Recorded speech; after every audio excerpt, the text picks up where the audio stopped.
पूर्व मुख्यमंत्री रघुवर दास ने भाजपा कार्यालय में प्रेस कॉन्फ्रेंस करके मुख्यमंत्री हेमंत सोरेन के 2 फैसलों पर ऐतराज जताते हुए कहा कि ओबीसी का 27% आरक्षण किस आधार पर दिया गया है, यह सार्वजनिक किया जाना चाहिए। वहीं उन्होंने 1932 के खतियान आधारित स्थानीय नीति पर कहा कि मुख्यमंत्री हेमंत सोरेन खुद विधानसभा में कहते हैं कि 1932 का खतियान आधारित नियोजन नीति नहीं बन सकता है। उसके बावजूद भी उन्होंने 1932 के खतियान आधारित स्थानीय नीति दी है, जिस पर पहले ही कोर्ट ने अपनी राय दी है। यह दोनों फैसले दिग्भ्रमित करने वाला है। आइए सुनवाते रघुवर दास जी ने क्या कुछ कहा। आज की प्रेस वार्ता 2 विषय पर ही केंद्रित रहेगी। पहला, हाल के दिनों में झारखंड सरकार के द्वारा स्थानीय को परिभाषित करने के लिए जो 1932 के खतियान के संदर्भ में, और दूसरा रेवड़ी की तरह, जिस तरह लगता ही नहीं कि इस राज्य में लोकतंत्र, राष्ट्रतंत्र, इस राज्य में राजा का शासन चल रहा है, और रेवड़ी के तहत आरक्षण की बढ़ोतरी करने का जो सरकार ने कैबिनेट में निर्णय लिया है। ये 2 विषय पर आज की प्रेस वार्ता। जैसा कि हम सभी जानते हैं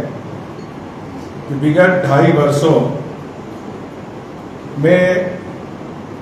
ये परिवारवादी गठबंधन की सरकार ने कोयला, बालू, गिट्टी की लूट, शराब के व्यापार में और ट्रांसफर पोस्टिंग में हजारों करोड़ रुपए की उगाही की है। यहां तक कि मुख्यमंत्री जी अपने और अपने परिवार वालों के नाम पर माइनिंग लीज भी ली, जिसके परिणाम स्वरूप मुख्यमंत्री जैसा पद, प्रतिष्ठा वाला पद, उनके परिवार वाले, उनके सहयोगी आज केंद्रीय एजेंसियों के रडार पर हैं। इस सरकार गठन करने के पहले चुनाव में इन्होंने बड़े बड़े वादे झारखंड की 3.25 करोड़ जनता से की थी, और उन वादों में जो प्रमुख वादे थे कि हम 1 साल में 5 लाख सरकारी नौकरी देंगे, और जब तक सरकारी नौकरी नहीं मिलती है तब तक ग्रेजुएट को 5,000 बेरोजगारी भत्ता, पोस्ट ग्रेजुएट को 7,000 भत्ता देंगे। इसी तरह गरीब बहन को हर माह 2,000 रुपया चूल्हा खर्चा देंगे। 2,500 रुपया जो हमारे दिव्यांग है, वृद्ध है, वृद्धा है, उनको विधवा पेंशन देंगे। प्रधानमंत्री आवास योजना में 3 लाख रुपया देंगे, और बहुत सारी योजनाएं इन्होंने की थी, और उन योजनाओं, उन वादे को, उन नारे को आज 2.5-3 वर्ष होने जा रहे हैं। नवंबर दिसंबर में इन वादे को पूरा नहीं करने के कारण जनता में काफी आक्रोश, राज्य के बेरोजगार नौजवान में काफी आक्रोश, और अपने परिवार के नाम पर जो झारखंड की जल जंगल जमीन, जो खनिज संपदा, जो हमें विरासत में मिली थी, जो हमारी अमानत, उसको किस प्रकार 2.5 वर्षों में इन्होंने लूटा है। आप लगातार समाचार पत्र और मीडिया के माध्यम से आप सब राज्य की जनता को अवगत कराते आ रहे हैं। और अभी हाल में ही 1-2 दिन पहले ही जो समाचार पत्र में छपा जो केंद्र सरकार के एक एजेंसी ईडी ने बताया कि एक जिले में ही साहेबगंज में 14 से 1500 करोड़ जो चार्जशीट पेश की गई है ईडी के द्वारा कोर्ट में, 1400-1500 करोड़ का अवैध उत्खनन की बात सामने आई। और इस अवैध उत्खनन में मुख्यमंत्री जी का प्रतिनिधि, उस ईडी के प्रेस नोट में मुख्यमंत्री का प्रतिनिधि का नाम सबसे आगे है। और इन कारनामों के कारण झारखंड की जो खनन का पैसे राज्य की जनता के खाते में आनी चाहिए, कि आदिवासी मूलवासी के विकास में जो पैसे खर्च होनी चाहिए आज एक परिवार के खाते में रुपये जा रहे हैं। और मेरा सीधे जिले ऐसे हैं, चाहे वो माइंस का क्षेत्र हो, चाहे वो कोयला का क्षेत्र हो, चाहे पत्थर का क्षेत्र हो, 20,000 करोड़ से ज्यादा इन 2.5 बरस में उत्खनन, चाहे वो बालू का अवैध खनन हो, कोयला का अवैध खनन हो, चाहे रामगढ़ हो, हजारीबाग हो, चतरा हो, धनबाद हो, चाहे चाईबासा में माइंस का अवैध माइंस हो, पत्थर का, चाहे वो साहेबगंज हो, दुमका हो, शिकारीपारा से लेकर पश्चिम बंगाल रामपुर हाट तक जो अवैध क्रैशर के कारण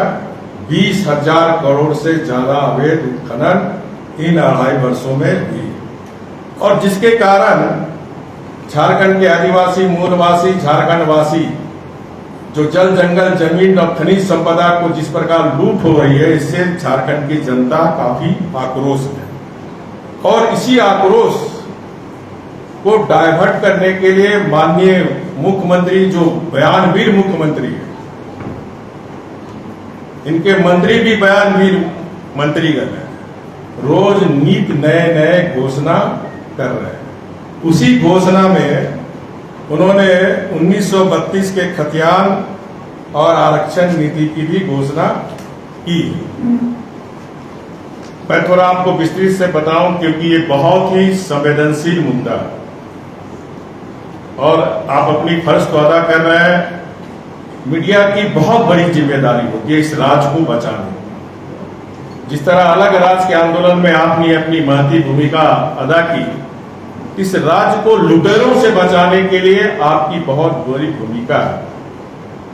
और इस भूमिका का आप निश्चित रूप से ईमानदारी पूर्वक कर्तव्य निर्वाह कर भी रहे। मैं थोड़ा जो खतियानी संबंधी उसका विस्तृत रिपोर्ट आप लोग छापते भी रहे, राज्य की जनता को ये जो स्थानीय नीति बनाकर 3.25 करोड़ जनता के साथ फ्रॉड कर रहा है, राज्य की जनता को धोखा दे रहा है। क्योंकि आप सभी जानते हैं 15/11/2000 में झारखंड राज्य का गठन हुआ। राज्य गठन के बाद उस समय सरकार ने अधिसूचना संख्या 3389 दिनांक 29/9/2001 द्वारा एकीकृत बिहार के परिपत्र संख्या 806 दिनांक 3/3/1982 को अंकित किया गया, जिसमें जिला के आधार पर स्थानीय व्यक्ति की पहचान उनके नाम, जमीन, वास्कित और रिकॉर्ड ऑफ राइट्स के आधार पर की गई थी। इसी संदर्भ में माननीय उच्च न्यायालय ने दो बार यथा WPPIL 4050/2002 एवं बात संख्या WPPIL 2019/2 के मामले में 27/11/2002 को पारित अपने विस्तृत आदेश में माननीय उच्च न्यायालय के खंडपीठ के जरिए स्थानीयतों को परिभाषित किए जाने संबंधी संकल्प को गलत बताया और स्थानीय को परिभाषित करने के लिए महत्वपूर्ण माननीय उच्च न्यायालय के द्वारा सुझाव भी दिए गए। उक्त आदेश के आलोक में अनेक सरकार उसके बाद बनी, कमेटियां भी बनाई गई, लेकिन स्थानीय व्यक्ति को परिभाषित नहीं की गई और मामला विचाराधीन था। जब हमारी सरकार भारतीय जनता पार्टी की सरकार आई, तब हमने दिनांक 7/4/2015 को विभिन्न राजनीतिक दलों के साथ सर्वदलीय बैठक आहूत की, सामाजिक संगठनों से परामर्श लिया, झारखंड के बुद्धिजीवियों के साथ विचार विमर्श किया, माननीय उच्च न्यायालय के द्वारा दिए गए सुझाव को ध्यान में रखते हुए 7/4/2016 को स्थानीय को परिभाषित करते हुए उस नीति को नियोजन नीति से जोड़कर भारी संख्या में झारखंड के बच्चे बच्चियों को नियुक्ति दी गई। हमारी सरकार ने स्थानीय निवासियों की परिभाषा को इस तरह से परिभाषित किया था कि किसी भी वर्ग को किसी भी प्रकार के भेदभाव का सामना नहीं करना पड़े। लेकिन वर्तमान सरकार ने 1932 के खतियान के आधार पर स्थानीयता की जो परिभाषित करने संबंधी निर्णय लिया और माननीय मुख्यमंत्री जी को भी पता है कि इसे लागू करना न्यायालय की अवमानना होगी और इसीलिए इनके द्वारा ऐसी नीति लागू किया गया, ऐसी योजना बनाई गई जो लागू हो ही नहीं सकता। और ये मैं नहीं कह रहा हूं, ये माननीय मुख्यमंत्री 23 मार्च 2022 बजट सेशन में उन्होंने खुद कहा, और आप सभी प्रेस दीर्घा में रहे होंगे, जिसमें उन्होंने कहा यदि आप कानून के जानकार हैं तो खतियान के आधार पर कभी भी नियोजन नीति नहीं बन सकता और कभी भी खतियान के आधार पर नियोजन नीति बनेगा तो कोर्ट उसे तुरंत खत्म कर देगा। ये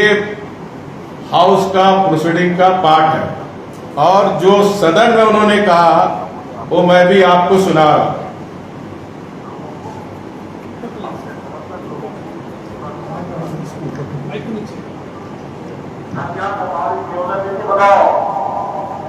आप बताओ, अगर आप कानून के जानकार हो, खतियान के आधार पर कभी भी नियोजन नीति नहीं बन सकता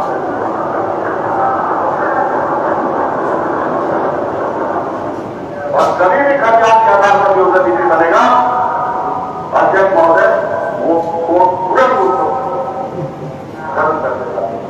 ये मैं नहीं बोल रहा हूं, आप सबने सुना अभी मुख्यमंत्री जी का बयान, और वो बयान इस राज्य की 3.25 करोड़ जनता की सबसे बड़ी पंचायत विधानसभा में। इसके साथ साथ उस संलेख को देखे किस तरह के लोगों को धोखा दे रहा, किस तरह भ्रम की स्थिति पैदा कर रहा कि 1932 की स्थानीय नीति तभी लागू होगा जब संविधान की 9वीं सूची में सम्मिलित होगा, यानी जब तक संविधान की 9वीं अनुसूची में सम्मिलित नहीं होगा ये लागू नहीं होगा और 9वीं अनुसूची में कभी भी लागू होने का संभव नहीं, क्योंकि